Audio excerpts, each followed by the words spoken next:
Hello there, Don here from the Patriot Media Group and United Patriots of Michigan.com, coming at you once again with current events and our take on what the hell is going on around here.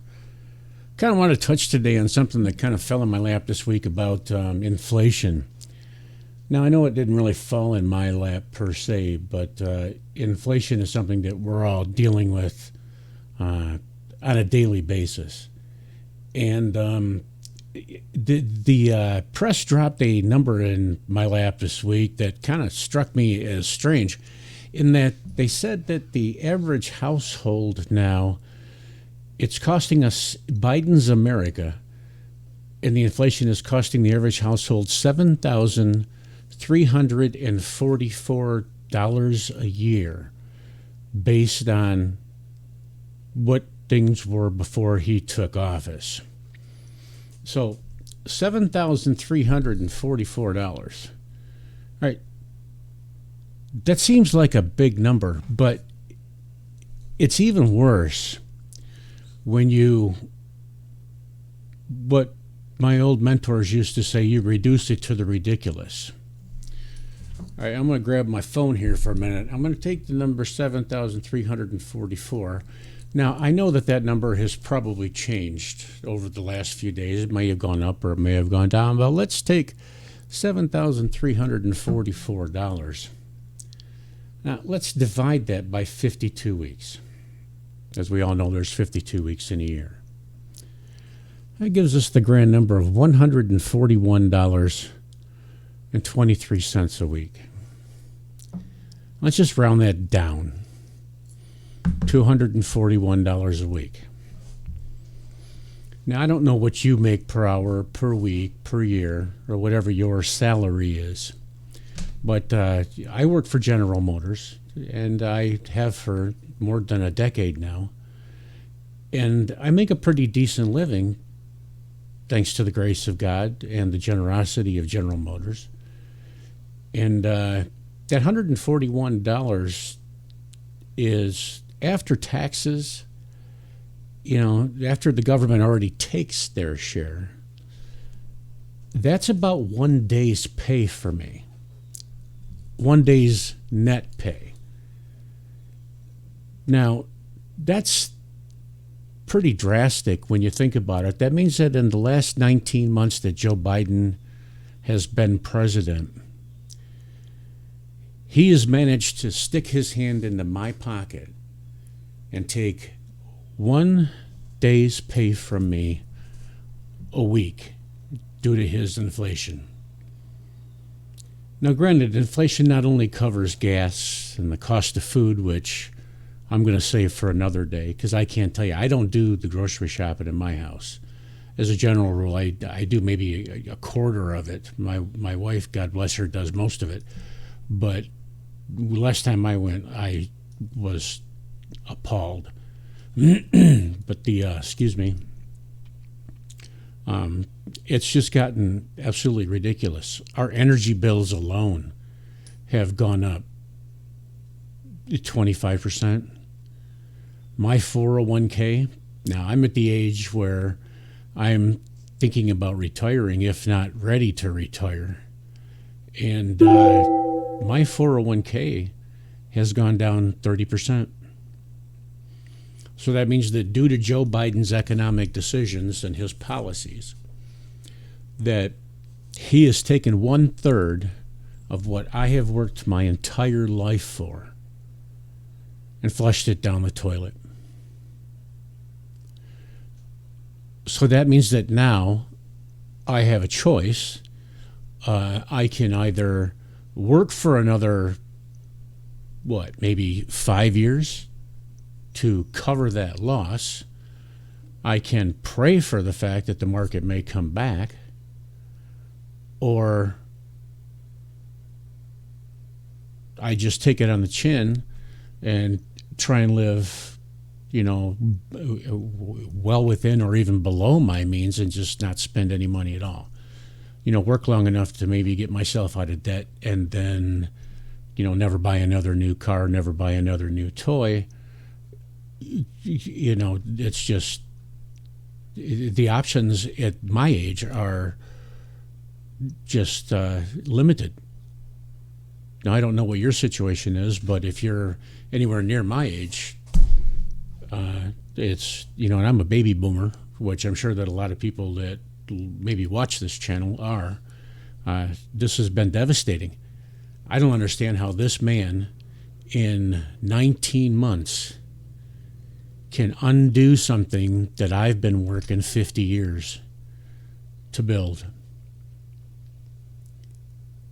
It is not only devastating, it's infuriating.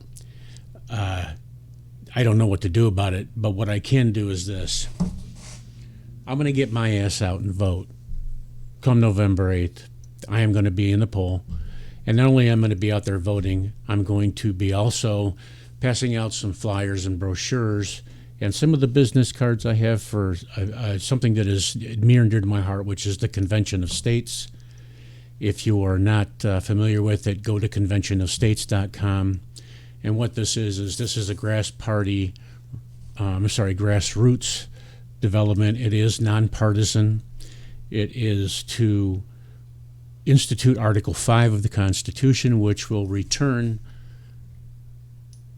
the power back to the states, limit the size of the federal government, reduce federal spending, impose term limits on the senators, congressmen. We already have term limits on the president, which to me is ludicrous for the fact that we have term limits on the president but no other, branch of the federal government. But put term limits on these sons of bitches so that we no longer have career criminals. Career politicians. These guys should be serving, 1 or 2 terms tops. They get nestled in there, hunkered down like a tick on a bulldog's back, like Nancy Pelosi, Chuck Schumer, the people that have been in there 30, 40 years that have been robbing us blind, who make hundreds of millions of dollars, not hundreds of millions, but tens of millions of dollars off of what, the policies that they intervene. Oh, and by the way, did you guys see anything? The CDC this week made it mandatory for children on a federal level. Now, this does revert to states, but the CDC made it mandatory for children to get the COVID vaccine. Now, I want to ask you a question, and I'm going to do another whole video on this one, but whose pocket do you think that the CDC is in? Do you think that the CDC has anything in any way, shape, or form to do with what benefits the American public anymore? Or does it have something to do with what benefits Big Pharma? If they make it mandatory for everybody to get the vaccine, the children to get vaccine before they can enter school, and there's only, I think, about 11 states that actually follow the CDC's mandate. I hope and I pray that there's going to be no states that do. But who do you think benefits from that? That would be Big Pharma. I would love to see an investigation by, if we take the House and the Senate back, by we mean the Republicans, because I am a staunch Republican, as you can see probably by the pictures behind me. If we retake the House and the Senate, that we need to launch investigations, number one, into Fauci. But we already know that Fauci's a crook. I've already done some stuff on Fauci.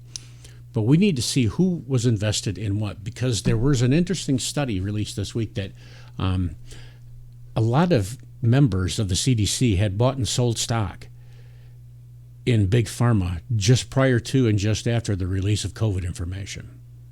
One guy liquidated all of his mutual fund holdings and bought individual stocks in Pfizer and Johnson & Johnson. I'll let you do the research on that. I just found out today, which is one of the reasons why this whole thing pissed me off about inflation and how much it's costing us.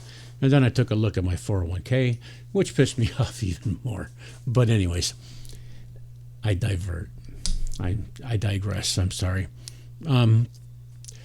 Take a look at the numbers.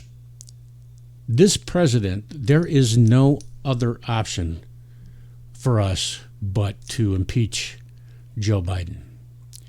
There is no other. We need to impeach Joe Biden. We need to impeach Nancy Pelosi if we don't retake the House and the Senate and fire her ass anyways.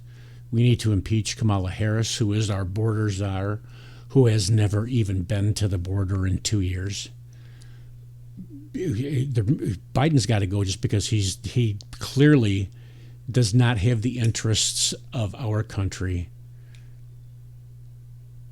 in his vernacular at all. He's more interested in protecting his son, Hunter, and selling our country under the market. At least he's not as bad as Obama was as being an apologist, but he is still raping our country, ripping us off. Look at what I said last time about the strategic oil reserves and see what he's doing there. I don't want to make this too long. It's 10 minutes. It's already too long. But I'll be doing something else in a little while about Chase Bank and what they did to Kanye West. This inflation thing is just off the hook. Do some numbers, crunch them yourself, and look and see and get pissed off. And by all means, vote. If you don't vote on November 8th, you're part of the problem. You're not part of the solution. Take 10 of your friends, take 5 of your friends, take your elderly mother, father, aunt, uncle, take your children if they're of voting age like mine are. Don't tell them how to vote because that's not your job, but help them make informed decisions. Do what you got to do, but we got to get out and vote.